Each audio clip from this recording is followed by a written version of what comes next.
क्या हुआ जब ज्ञानवापी मस्जिद के 350 साल पुराने तालाब से निकली इच्छाधारी नागिन और फिर जो चमत्कार हुआ उसे देख आपके पैरों तले जमीन खिसक जाएगी। नमस्कार दोस्तों, हमारे YouTube चैनल में आप सभी का हार्दिक स्वागत है। वीडियो में आगे बढ़ने से पहले चैनल को एक बार सब्सक्राइब जरूर कर लें ताकि हर वीडियो की नोटिफिकेशन आप तक पहुंच सके। ये घटना हमें भेजी है वाराणसी के रहने वाले आतिफ अली जी ने। आतिफ अली जी मुस्लिम परिवार से ताल्लुक रखते हैं, लेकिन मुसलमान होने के बावजूद भी उनकी हिंदू धर्म में काफी आस्था है। आतिफ जी का रोज का नियम है कि वो नमाज पढ़ने के बाद ही शिव मंदिर में शिवलिंग पर दूध अर्पित करते हैं। उसके बाद वो अपने दिन की शुरुआत करते हैं। आतिफ जी आगे बताते हैं कि वो पेशे से एक बिल्डर हैं। महादेव की कृपा से उनका काम बहुत अच्छा चल रहा था। अक्सर उन्हें काम से घर लौटते वक्त रात हो जाती थी और उस दिन भी कुछ ऐसा ही हुआ जिसे सुन आपके होश उड़ जाएंगे। दरअसल हुआ कुछ ऐसा था कि आतिफ जी एक नए प्रोजेक्ट के सिलसिले में शहर से बाहर गए हुए थे और उन्हें आते आते अंधेरा हो गया था। मौसम भी काफी अच्छा था और ठंडी ठंडी हवा चल रही थी। आतिफ जी अपनी बाइक पर सवार मौसम का आनंद लेते हुए आगे बढ़ रहे थे। जिस रास्ते से वो घर आ रहे थे उसी रास्ते पर एक शॉर्टकट रास्ता था जो कि घने जंगलों से होता हुआ सीधे हाईवे पर मिलता था, लेकिन उन्होंने कभी भी इस रास्ते का उपयोग नहीं किया था।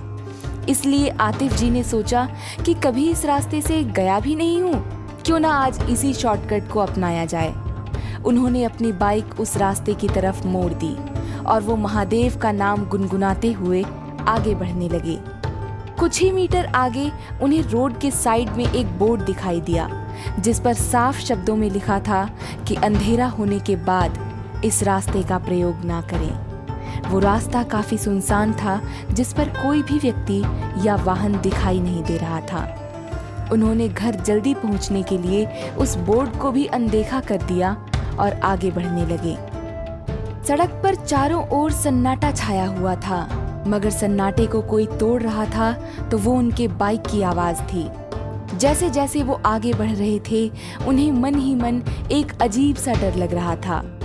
फिर भी वो मन ही मन महादेव का नाम ले रहे थे। बाइक करीब 80 की रफ्तार पर थी, तभी उनकी बाइक का टायर अचानक से फट गया और बाइक आतिफ जी के काबू से बाहर हो गई। उन्होंने जैसे तैसे बाइक को काबू किया और सड़क के किनारे रोककर देखा तो पिछला और अगला टायर पूरी तरह फटा पाया।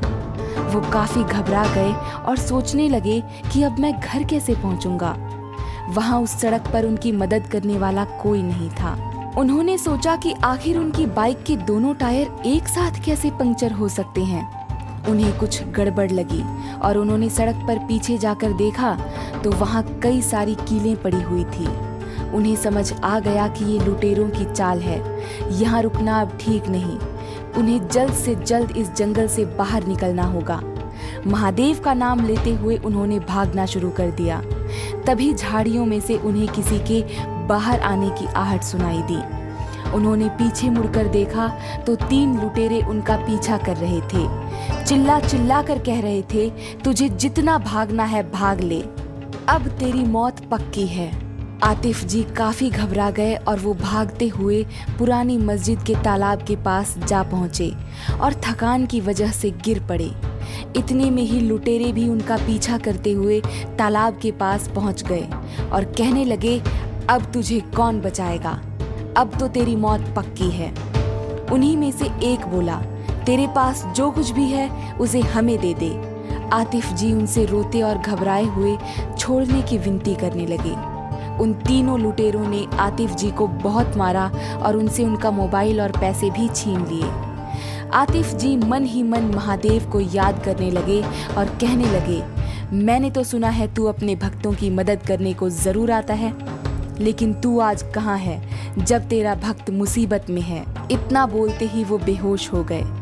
इतने में ही एक लुटेरा धारदार चाकू लेकर उन्हें मारने के मकसद से आगे बढ़ा और वो आगे बढ़ ही रहा था कि पास ही तालाब के पानी से बुलबुले उठने लगे और एक नाग नागिन का विशाल जोड़ा उस तालाब से प्रकट हो गया।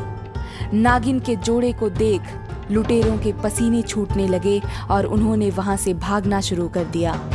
लेकिन नाग नागिन ने उन तीनों लुटेरों को जान से मार डाला और उसी तालाब में कहीं अदृश्य हो गए। आतिफ जी को जब होश आया तो वे सही सलामत थे और वे लुटेरे उन्हीं की आंखों के आगे मरे पड़े थे। उन्हें समझ आ गया कि ये किसी और का नहीं बल्कि स्वयं महादेव का ही चमत्कार है। अगर आज वो जिंदा हैं तो बस महादेव की वजह से। उन्होंने महादेव का शुक्रिया अदा किया और घर पहुंचकर शिवलिंग पर जल अर्पित किया। दोस्तों, आपका क्या मानना है इस सच्ची घटना के बारे में, हमें कमेंट बॉक्स में जरूर बताएं। और अगर आपको जानकारी पसंद आई तो चैनल को सब्सक्राइब जरूर करें।